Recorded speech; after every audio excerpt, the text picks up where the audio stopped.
এই যখন থেকে শুনেছি যে বাবু ওকে হসপিটালে আর রাখবে না, বাড়িতে এনেই যত্ন করে সেবা শুশ্রূষা করিয়ে ওকে সারিয়ে তুলবে, তখন থেকে আমি আনন্দটা আর ধরে রাখতে পারছি না।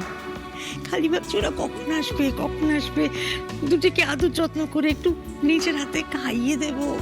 কি গো মেজো বৌদি, ভালো গন্ধ বেরিয়েছে।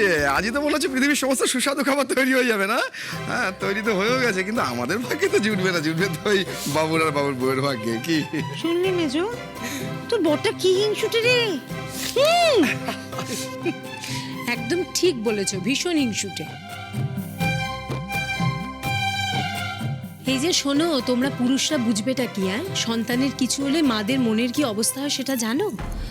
যাক বাবা, এতদিন বাদে বাড়ির ছেলে আর বউ বাড়ি ফিরছে, কত আনন্দ বলো তো আজকে আমাদের। কত বড় একটা যে বিপদ গেল না বাড়ির ওপর দিয়ে, ভাবাই যায় না।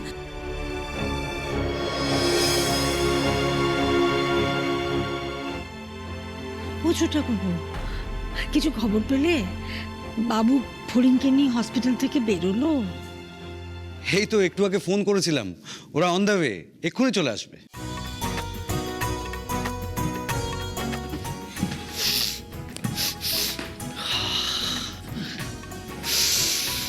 আরে বাপরে বাপ, কি গন্ধ বেরোচ্ছে! বাবু আর ফড়িং আসবে বলে কি রান্না করেছো মেজমা? খিদে পেয়ে গেল তো গন্ধেতে। দেখেছো দিদি ভাই, দেখেছো কাঁঠালটা কেটেছো কি কাটনি, ব্যাস মাছি ভনভন করা শুরু হয়ে গেছে। এক সেকেন্ড, মা তুমি আমাদের মাছি বললে? আমরা দাদা আমাদের মাছি বলছে মা? এখন এসব অনেক কিছু হবে, মেনে নিতে হবে। এখন বাড়ির আদরের ছেলে তার বউ আসছেন, তাদের জন্য রান্না বান্না হচ্ছে, আমরা এখন বাড়তি গন্ধ শুকে কাটিয়ে দে। আয় আয়। বাড়তি? না, আমরা কি বানের জলে ভেসে এসেছি? আমরা কিছু সে আর নিজের মুখে কি করে বলবো বল? তুই এক কাজ কর, একটু কিছু তো পেয়ে যাবি, পাশে এসে বস, দেবে। আয়। এই তুমি চুপ করো তো, বেশি নাটক। হ্যাঁ, এই শুরু হয়ে গেল, দেখেছো দিদি ভাই, দেখেছো? আবার এবার দুজনের খুনসুটি শুরু হয়ে গেল।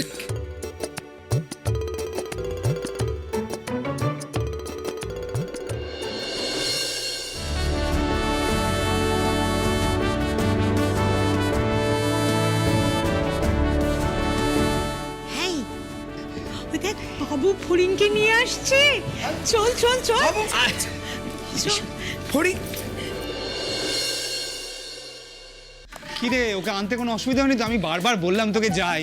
না কোনো অসুবিধা হয়নি, হুইল চেয়ার ছিল আর তারপরে তো গাড়িতেই এসেছি।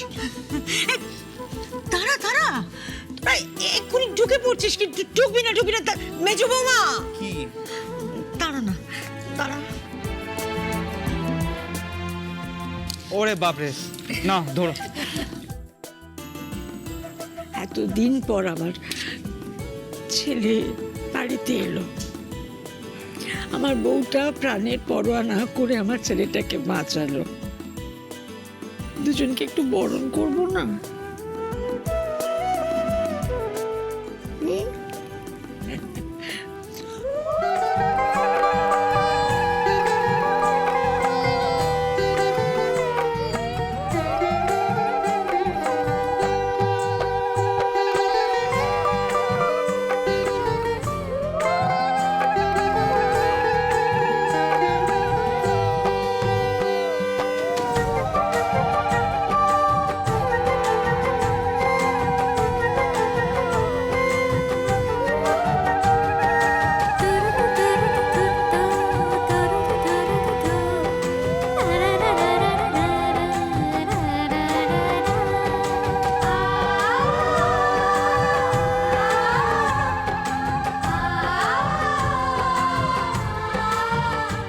ভেতরে রাধা, তুমি এসো। রাধা, তুমি ওকে একবারে উপরে পৌঁছে দিই। না না, সোফায় বসো, আমি পা ওঠার জায়গা করে দিচ্ছি। আস্তে এসো এসো। আস্তে। হ্যাঁ, এখানে বসো। আমি যা পায়ের দিকটা হ্যাঁ হ্যাঁ হ্যাঁ, হাঁটা।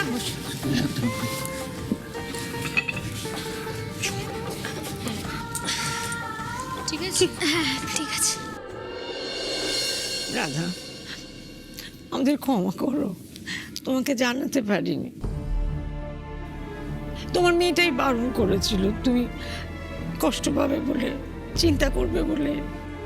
না না, আমি জানি তো, ফড়িংয়ের তো এটাই স্বভাব, সবার জন্য খেয়াল রাখে, শুধু নিজের জন্য ছাড়া।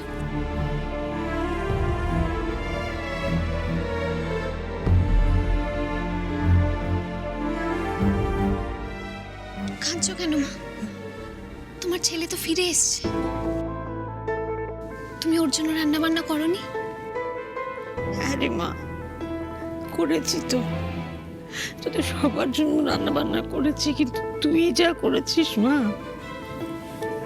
আমার তো একটা সময় মনে হচ্ছিল যে আমি ছেলেটাকে আর ফিরে পাবো না, হারিয়েই ফেলবো বুঝি। তুই আমার ছেলেটাকে ফিরিয়ে নিয়ে এসেছিস। শোনা, আমি তোমার জন্য আমার ছেলেটাকে আবার ফিরে পেলাম।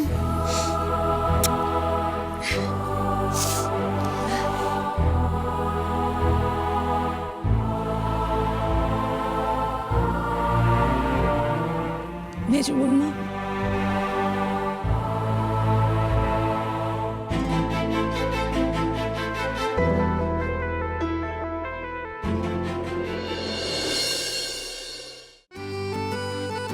এইসব তুমি তাকিও না, পাবে। খাইয়ে দাও।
দিদি, আমি যে কি বলে আপনাকে ধন্যবাদ দেবো আমি জানি না।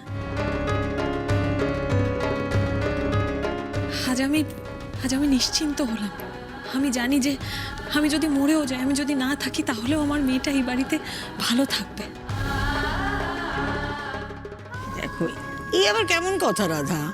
না দিদি, আমি এইটুকু অন্তত বুঝতে পেরেছি যে আপনি আমার মেয়েটাকে খুব ভালোবাসবেন, আগলে আগলে রাখবেন। আর তাছাড়া আমার মেয়েটাকে দেখার জন্য তো এই পরিবারের এতগুলো মানুষ আছেনই। শোনো রাধা, তোমাকে না অনেক বছর বাঁচতে হবে। সারাটা জীবন তো মেয়েকে নিয়ে সংগ্রামই করে গেছো।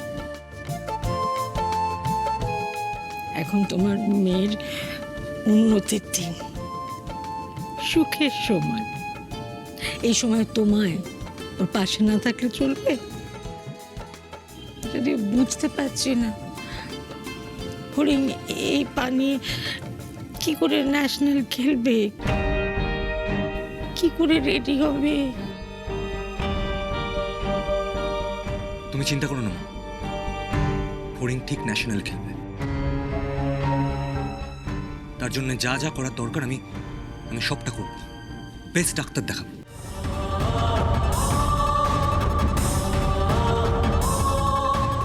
ফড়িংকে খেলতেই হবে।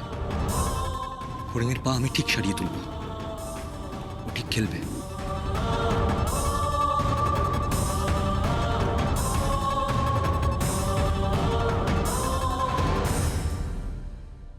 সামনে ফড়িংয়ের ন্যাশনাল চ্যাম্পিয়নশিপ।